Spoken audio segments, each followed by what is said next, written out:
When I started in 1959, Riverton General Hospital was already considered old. It had that damp brick smell, that sense the walls had soaked up decades of sickness. The windows were tall but always streaked with grime. The basement flooded every winter. But it was a job. And in those days, you didn't question jobs. I was 26, young, strong, and honestly, easily intimidated. The senior nurses ran the place with military efficiency. Doctors swept in like kings. Orderlies like me were somewhere beneath the floorboards on the hierarchy chart.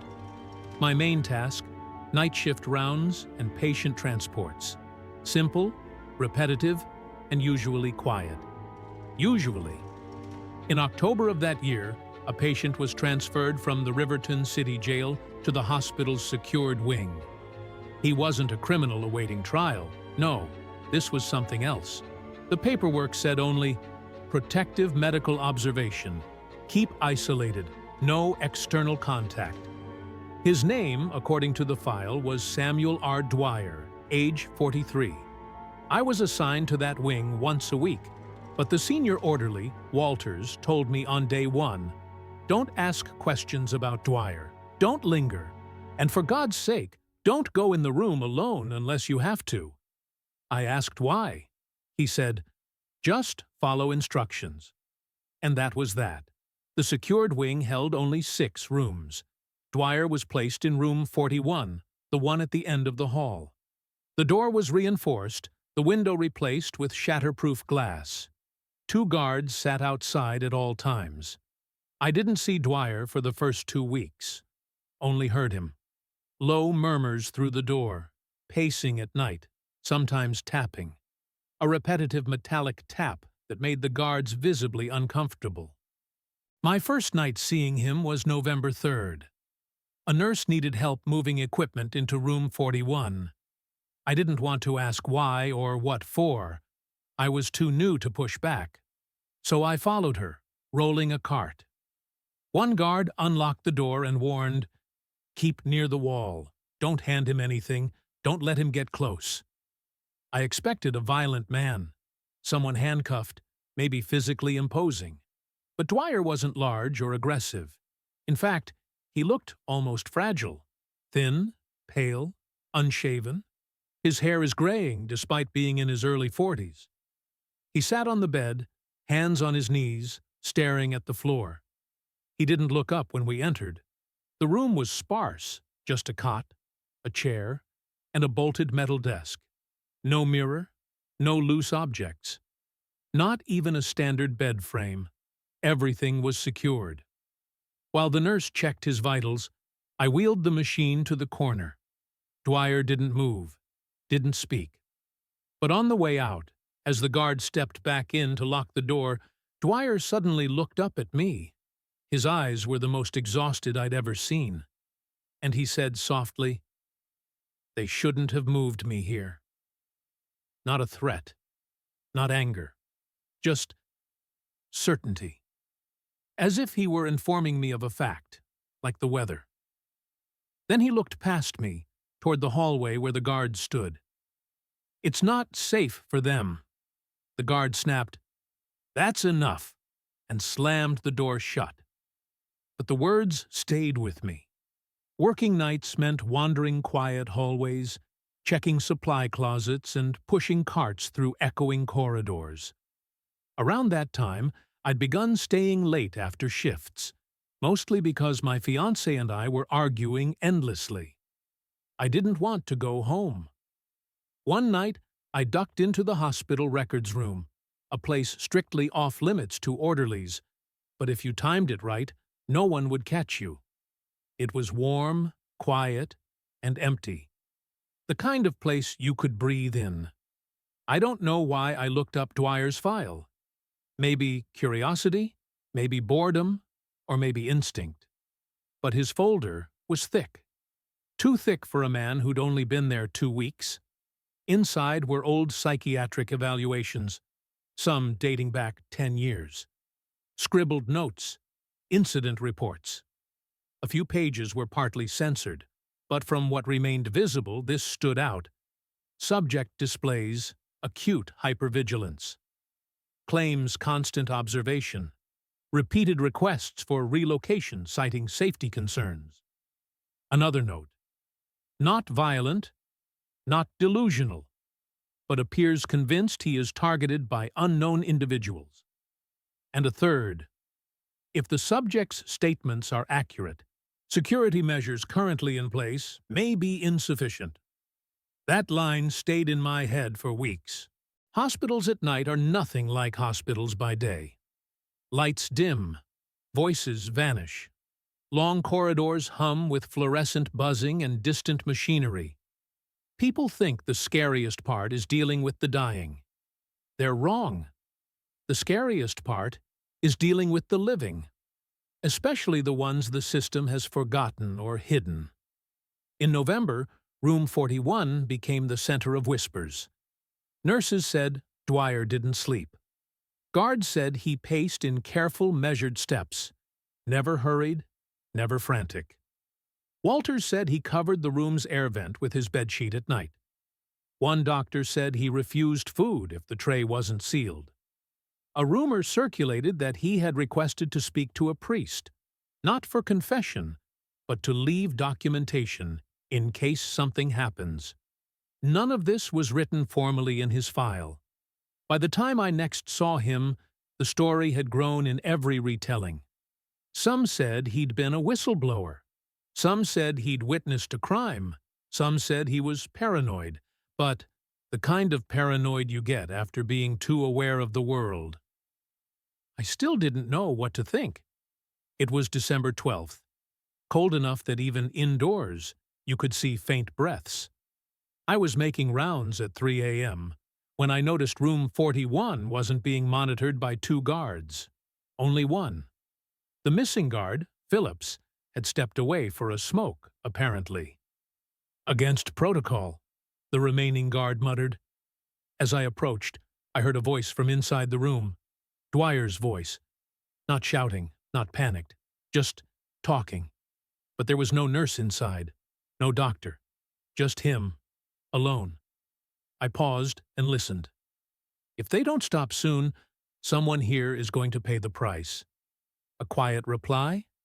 No. It was just him. They don't listen. They never listen. They think moving me stops anything.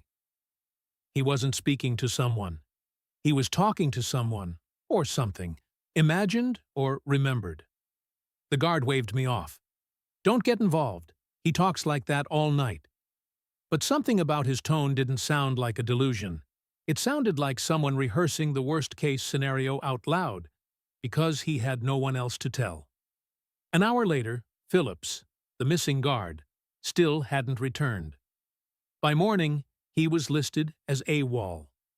2 days later, I overheard that his apartment door had been found open, lights on, uniform jacket on the kitchen chair. No one said more. December 15th. As I helped Nurse Eleanor restock the secured wing, Dr. Haskins, a tall, angular man who always seemed irritated, stepped out of room 41. He looked pale, sweating. He snapped off his gloves and muttered, "Unbelievable." Nurse Eleanor whispered, "What did he do?" "Nothing," Haskins growled. "He asked for a transfer. Again." Walters chimed in, "Transfer to where?" Haskins replied, "Doesn't matter. Says we're not safe." It was the way he said "we" that unnerved me. Not the guards, not the doctors, everyone. 30 minutes later, when I walked by with a cart, I glanced through the door window. Dwyer was sitting perfectly still, staring at the reinforced glass, as if he knew I was there. I didn't linger. December 20th. At 2:40 a.m., a shriek shook the secured wing. Not Dwyer, another patient in room 38. A woman undergoing detox, screaming that someone was in her room. 3 nurses rushed in. She was alone. They sedated her, calmed her, and dimmed the lights. But later, one nurse asked quietly, "Did anyone check the vents? They've been rattling all night." I saw the way the guards exchanged looks, sudden noises, missing personnel, unexplained disturbances. It was becoming a pattern no one wanted to acknowledge, but everyone felt. Even Walters started carrying a flashlight with him at all times, and the whole time, room 41 remained quiet. Too quiet. December 27th. During shift change, I found a clipboard, left on a bench near room 41. I recognized the handwriting. It was Dr. Haskins. Against better judgment, I glanced at the top page. Patient expresses fear for hospital staff safety. Claims increased activity around facility perimeter. No evidence found, but subject's behavior suggests he may have previously experienced credible threats. Another line. Recommend re-evaluation of his protective hold status. Before I could read more, Haskins stormed around the corner. "What are you doing with that?" "Sorry. Thought it was left behind." He snatched it and stormed off, muttering, "Place is falling apart." I wasn't sure he meant the building. December 31st. My shift was 10 p.m. to 6 a.m. Hospitals are oddly festive on New Year's Eve. Nurses bring cookies, and someone puts a small radio at the front desk. But in the secured wing, there were no decorations, no music, just the usual hums and beeps. Around 11:20 p.m., I passed room 41. The guards looked tense. One said, "He's been asking for you." "For me?" I froze. "Yeah, says he needs to give you something." I stared through the reinforced glass. Dwyer sat at his desk, holding a folded piece of paper. The guard unlocked the door, but kept his hand on his holster. Inside, I felt the air shift. It was colder. Not physically colder, just heavier. Dwyer lifted the paper. "Please take this. I can't trust them with it." I hesitated. The guard barked. "No loose objects." Dwyer whispered, "It's not a weapon. It's a warning." My hand reached out before I fully decided to do it. The moment I took the paper, he leaned forward. His voice was barely audible. "They're here. I can hear them now." I felt a chill run up my spine. "What do you mean? Who?" But he didn't answer, or couldn't. The guard tugged my shirt. "Time's up." I stepped out as the door clanged shut. In the hallway's fluorescent glow, I unfolded the paper. Only one sentence was written. "If something happens, check the basement tunnels." No signature, no date, just that. I stuffed it in my pocket before anyone saw. The hospital was quieter than usual. Guards were half asleep. Nurses were charting. I was restocking linen closets. Then the secured wing alarms blared, a shrill, piercing sound that jolted me so hard I dropped the linens. Doors in the hallway slammed open. Nurses ran. A guard shouted, "Room 41! Room 41!" My stomach twisted. I sprinted toward the wing. Both guards were at the door. It was unlocked, hanging half open. "Where is he?" one yelled. "How was it unlocked?" Inside, the room was empty. Empty. The cot was pushed aside, and desk untouched. Bathroom door open.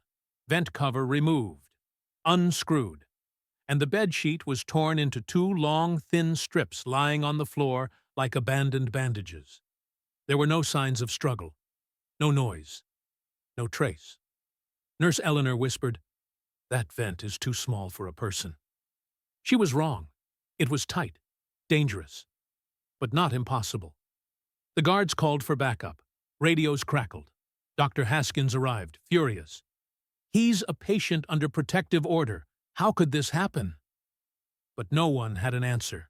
Security sealed every exit. Police were called. Dwyer had simply vanished into the building. I didn't mention the note in my pocket. Teams swept each floor. We searched supply rooms, stairwells, and maintenance closets. Around 4:10 a.m., I slipped away toward the basement. Curiosity? Responsibility? Fear? I can't say. I just knew I needed to look. The basement of Riverton General was a maze of pipes, dim bulbs, and low ceilings. The air was thick with mildew. Old service tunnels branched off, some still in use, some sealed decades earlier. At the far end of the corridor was a metal door that always stuck when you tried to open it. That night, it was slightly ajar. I pushed it. The hinges groaned. Inside was darkness, tunnel walls, water dripping somewhere unseen, and footprints. Faint, but unmistakably footprints, wet ones, leading deeper. I followed them for 10 yards, 20, 30. They abruptly stopped at a junction where 3 tunnels diverged. There were no sounds, no movement, no breathing other than my own. Just cold concrete, and the feeling of being watched. Then a clatter echoed from behind, back toward the door. I turned so fast I nearly fell. But nothing was there. When I looked back at the footprints, they were gone, vanished, as if wiped clean. My hands shook. I backed out of the tunnel slowly, never turning my back to the darkness. The official report claimed, patient Samuel R. Dwyer escaped the facility through an unknown method, presumed fled the premises. Unofficially, no one believed he got far, not through locked exits, guarded stairwells, and a city full of police checkpoints. Rumors spread fast. He was hiding in the hospital. He made it to the street through a maintenance shaft. He was taken. By whom? No one said. 2 days later, I checked the basement tunnels during my lunch break. The footprints still weren't there. But something else was. The vent cover from room 41, lying neatly on the tunnel floor, as if placed deliberately. I reported it. But when security returned with me, it was gone. Within a week, Dr. Haskins was transferred temporarily to another facility. Nurse Eleanor quit. Walters was reassigned to the maternity wing. The secured wing was shut down for renovations. Every trace of Dwyer, his file, his belongings, even his name on the door, was erased. They painted the room, moved a new patient in, pretended nothing had happened. But I kept the note. If something happens, check the basement tunnels. Sometimes, years later, I'd take it out and read it, wondering if it was meant for me, or for whoever found it after something else happened. This part Arthur told me only once, a year before he died. He said he'd never written it down because no one would believe it. About 6 months after the escape, a janitor doing routine decommissioning work in the old basement found scratches on a sealed tunnel wall. Not fresh, months old, but clear. 6 long vertical marks. Deep, almost gouged. Like someone trying to claw their way through. Security brushed it off as vandalism. Kids getting into the basement, maybe. No one looked further. But Arthur believed they weren't from a child. Or a vandal. He didn't say they were from Dwyer. He just said they looked like the marks of someone who realized he had nowhere left to go. 16. Arthur's final words on the story. Before he passed away, Arthur asked me, "Do you think he escaped? Really escaped?" I didn't know how to answer. He nodded anyway. "I don't think he ran from us," he said. "I think he was running from whatever made him ask for that transfer, and I don't think he made it." He looked down at his hands, trembling now with age. "But the worst part," he whispered, "is that I don't think the hospital wanted to know where he went." I asked why. He replied, "Because if they knew, they'd have to admit we weren't the reason he disappeared." Riverton General was demolished in 1978. The tunnels are sealed. All patient records, according to the city, were destroyed. But sometimes, late at night, I think about those footprints vanishing before my eyes. I think about the vent cover moving from the room to the tunnel. I think about the scratched wall. And I remember something Arthur said more than once. He wasn't afraid of us. He was afraid for us. Maybe Dwyer was paranoid. Maybe he wasn't. Maybe he escaped the hospital. Maybe he died in its walls. Maybe something else happened entirely. No one ever saw him again. No body was found. No sightings reported. Just a note, a vanished man, and a scratched tunnel sealed forever. And sometimes I wonder, was Riverton General hiding something? Or was someone, or something, hiding in it?